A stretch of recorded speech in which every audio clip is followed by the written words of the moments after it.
बच्चों, आज हम सभी वर्षा ऋतु पर निबंध लिखना सीखेंगे। आप सभी को पता है कि जो ये मौसम चल रहा है ये वर्षा ऋतु है। वर्षा ऋतु जो है वो हमारे भारत देश के लिए बहुत ही जीवनदायी होती है। हम सभी को पता है कि खेती जो है वो हमारे भारत देश का प्राथमिक व्यवसाय है। तो खेती के जब वर्षा होती है तो खेत जो हैं वो हरे भरे हो जाते हैं, पेड़ पौधे हरे भरे हो जाते हैं और शहरों में रहने वाले जो लोग हैं उनके लिए पानी की आपूर्ति, या गांव में किसी भी क्षेत्र में रहने वाले जो लोग हैं उनके लिए पानी की आपूर्ति जो है वो वर्षा के माध्यम से ही होती है। साथ ही साथ जब वर्षा ऋतु आती है उसके पहले की कौन सी ऋतु होती है? ग्रीष्म ऋतु। गर्मी का मौसम होता है, बहुत ही गर्म लगने लगता है। तो ऐसे समय में जब वर्षा उसके बाद में आती है तो मौसम जो है बहुत ही सुहाना हो जाता है, हरा भरा हो जाता है, ठंडा हो जाता है। वर्षा ऋतु पर निबंध लिखते समय सबसे पहले हम ध्यान देंगे कि जब निबंध का अर्थ क्या होता है। निबंध का अर्थ होता है नि मतलब बिना किसी, बंध मतलब बंधन का, बिना किसी बंधन का जो लिखा जाए उसे हम निबंध कहते हैं। ठीक, कभी भी निबंध लिखते समय हमें कुछ जो चीज़ें होती हैं उस पर ध्यान देना आवश्यक होता है। पहला तो होता है प्रस्तावना, और बीच में जैसे महत्व है, लाभ है, हानि है, इससे संबंधित। फिर अंतिम में आता है उपसंहार।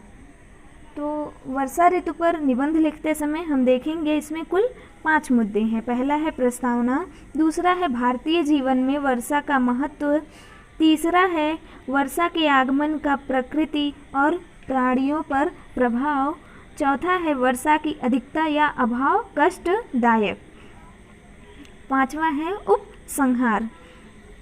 तो देखते हैं सबसे पहले प्रस्तावना। कभी भी प्रस्तावना जो है हम किसी भी विषय तक पहुंचने से पहले, पहुंचने के लिए कुछ जो वाक्य हैं वो हम लिखते हैं। तो ये प्रस्तावना है। हमारे देश में 3 प्रमुख ऋतुएं हैं, गर्मी, बरसात और जाड़ा। जाड़ा मतलब ठंडी का मौसम। देश के अधिकतर लोगों का व्यवसाय खेती है।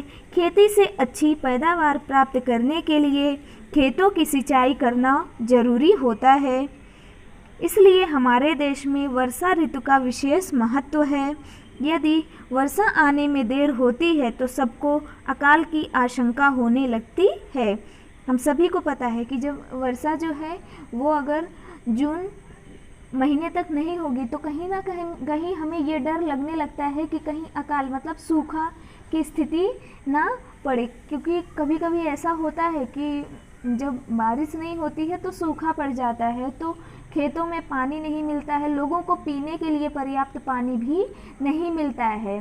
तो ये जो डर है वो सभी के मन में आने लगता है। हमारे देश में अनेक छोटी बड़ी नदियां हैं, उन पर बांध बनाए गए हैं। देश के प्रायः सभी भागों में नहरों के जाल बिछे हुए हैं, फिर भी हमारी अधिकांश खेती वर्षा पर ही निर्भर है। इसीलिए किसान बरसात के इंतजार में आसमान की ओर टकटकी लगाए रहते हैं। हम सभी को पता है कि जो वर्ष भर पानी की आपूर्ति जो है वो हमें ज़मीन के अंदर से तो मिलता ही है, साथ ही साथ जो बांध वगैरह है वो बनाया जाता है, वहाँ पर पानी जो है एकत्रित करके रखा जाता है और पूरे वर्ष भर वहीं से पानी की आपूर्ति जो है वो उपलब्ध कराई जाती है। ठीक, अगला है वर्षा के आगमन का प्रकृति और प्राणियों पर प्रभाव। तो वर्षा जब आती है तो प्रकृति और जो प्राणी हैं, जीव जंतु हैं, पशु हैं या मनुष्य है, उन पर क्या असर पड़ता है उसके बारे में हम देखेंगे। वर्षा आषाढ़ महीने से आरंभ होती है। जब तपती हुई धरती पर वर्षा की प्रथम फुहार पड़ती है तब धरती की बहुत दिनों की प्यास बुझती है। मिट्टी पर वर्षा की बूंदें गिरने पर उससे सौंधी सौंधी गंध उठने लगती है।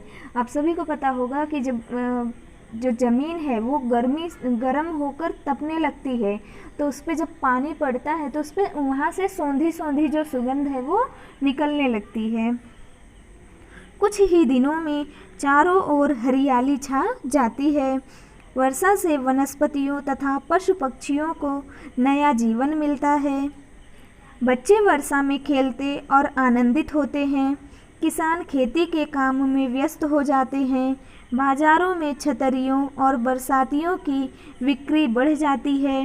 प्रकृति और मनुष्य दोनों खिल उठते हैं। तो जो वर्षा होती है उससे चारों तरफ हरियाली भी छाता है, तो उससे जो अनाज है, फसल है, पेड़ पौधे हैं, वो बहुत ही हरियाली से छा जाते हैं और बच्चे जो हैं वो भी पानी में खेलने लगते हैं।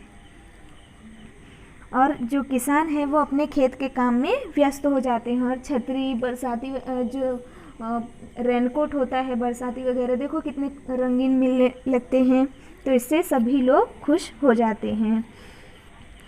हम देखेंगे कि वर्षा की अधिकता जो है, अगर बहुत ज़्यादा बारिश हुई तो क्या होता है, या कम हुई तो क्या होता है। तो हम देखते हैं कि अगर ज़्यादा बारिश होती है तो वो भी कष्टदायक होता है। बाढ़ आ जाता है, बाढ़ आ जाता है जिससे कई लोगों को नुकसान होता है। महामारियां फैल जाती हैं, बीमारियां बहुत सारी होने लगती हैं, तो ये जो है देश के लिए ख़राब स्थिति हो जाती है।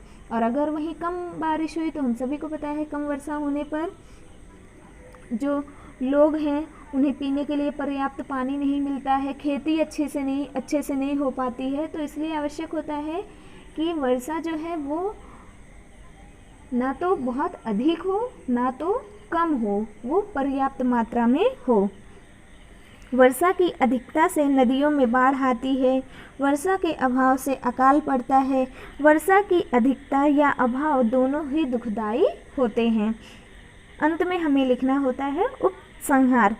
वर्षा रानी से हम प्रार्थना करते हैं कि वह हम पर हमेशा अपनी कृपा बनाए रखें। तो यहाँ पे हम ये प्रार्थना करते हैं कि जो बारिश है, वर्षा है, वो ना बहुत ही ज़्यादा हो ना बहुत ही कम हो, पर्याप्त मात्रा में हो। तो इसके लिए आवश्यक है कि हमें प्रकृति के जो नियम है उससे छेड़छाड़ नहीं करना चाहिए।